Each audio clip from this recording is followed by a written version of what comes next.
It was one of those tense mornings in Judge Judy's courtroom where everyone could feel the spark of conflict before the first word was even spoken. The audience was hushed, the camera focused on the bench, and the sharp sound of the gavel cut through the air like lightning. Judge Judy Sheindlin, composed and confident as always, looked over her glasses at the two women standing before her, Ms. Yurnett, a tired but determined tenant, and Ms. Mitchell, the equally firm landlord. What seemed at first like a simple disagreement over a security deposit was about to turn into a battle of pride. Proof and perception, for 2 years and 3 months. Ms. Yurnett had rented a 3-bedroom townhouse from Ms. Mitchell. It was a modest place, comfortable enough for a single mother and her 4 children. The rent was $1,750 a month, and though life wasn't always easy, Ms. Yurnett paid faithfully and on time. Her tenancy had been, by all accounts, quiet and uneventful. No major complaints, no fights, no late rent. But when she moved out on June 30th, things changed quickly. The argument wasn't about unpaid rent. It was about the $850 security deposit that Ms. Yurnett believed she was owed. When Judge Judy began questioning, her tone was crisp and direct. "Ms. Yurnett," she said, "you were a tenant for about 2 years and 3 months?" "Yes, ma'am," the woman replied softly, standing straight but visibly anxious. "And you lived there with your 4 children?" "Yes, ma'am." "What kind of premises was it?" "It was a townhouse, 3 bedrooms. Everything seemed straightforward until Judy asked about the move-out process." That's when the story took a turn. Ms. Yurnett explained that she had tried to schedule a final walkthrough with her landlord to return the keys and confirm the property's condition, but things didn't go as planned. "She didn't allow me to," she said. "She broke the lock." Judge Judy raised her eyebrows. "What do you mean she broke the lock?" According to Ms. Yurnett, on the day she was supposed to return the key, Ms. Mitchell had already entered the townhouse, changed the lock, and prevented her from finishing the cleaning she had planned to do, including getting the carpet professionally cleaned.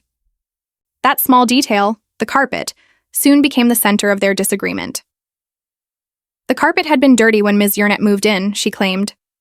It wasn't new, and though she had cleaned it several times during her stay, she planned one final deep cleaning before officially moving out. But since the landlord had locked her out early, she couldn't.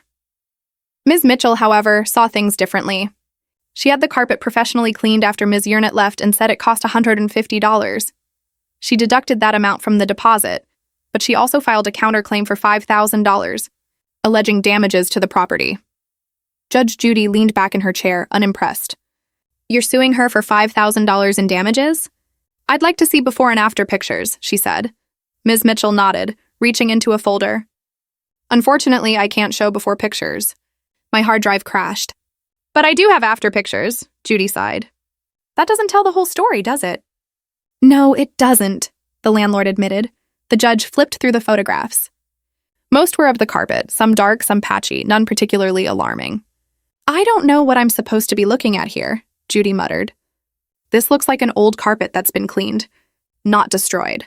As the inspection continued, Ms. Mitchell began listing other damages: broken blinds, a door off its hinges, holes in the wall, and a room painted with what she called a collage. But Judge Judy, with decades of courtroom experience, wasn't swayed. "You're the landlord," she said sharply. "You know you have to repaint the whole house anyway before re-renting it." "Yes, that's understood," Ms. Mitchell replied. "Then she's not responsible for that," Judy declared. The landlord, refusing to back down, tried to argue that one room had been painted in a strange color and decorated differently. But Judy wasn't having it. "After 2.5 years of tenancy, yes, you're going to have to paint. That's normal wear and tear." "My experience in Virginia," Ms. Mitchell began. "I don't care what your experience in Virginia is," Judy interrupted. "This is my courtroom, and I'm telling you how it works. You didn't paint before she moved in, and you'll have to do it before the next tenant." That's not her problem. The landlord's frustration began to show. She pointed to a photo of a door lying against a wall. "That door was off the hinges," she said. Before Judge Judy could respond, Ms. Yurnett stepped forward. "That door was already broken when we moved in," she said confidently. "She had a contractor there trying to fix it the same day we moved our things in. She said she'd come back to finish, but she never did." Judge Judy looked up from the papers and studied her face. Then, in her trademark calm but firm voice, she said, "I absolutely believe you." The landlord, surprised and irritated, shot back, "I'm not surprised that you do."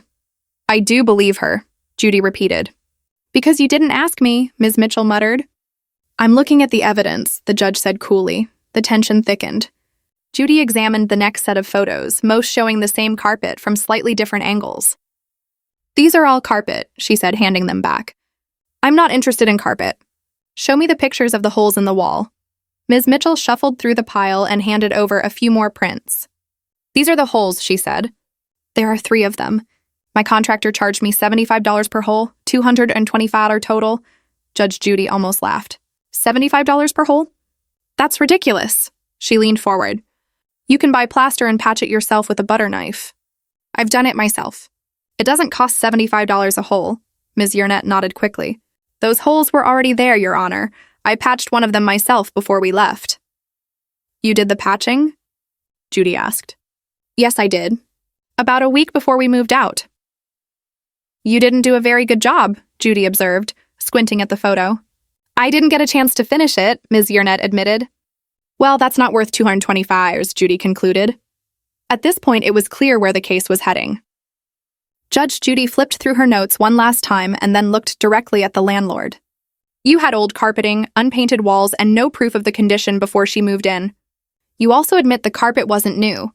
She's not responsible for normal wear and tear.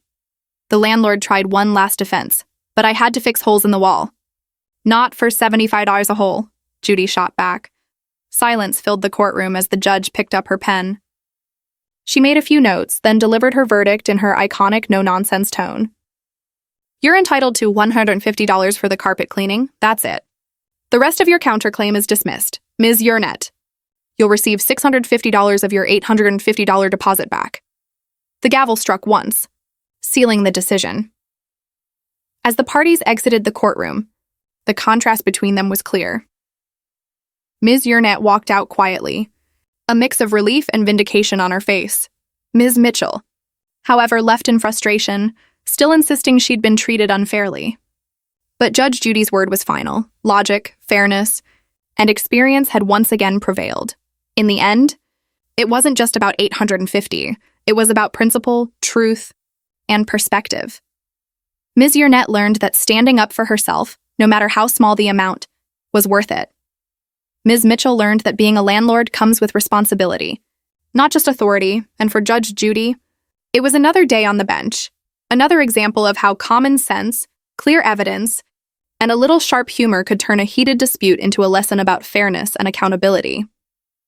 The audience applauded softly as the credits rolled, and Judy leaned back in her chair, ready for the next case, because in her courtroom, there's never a dull moment.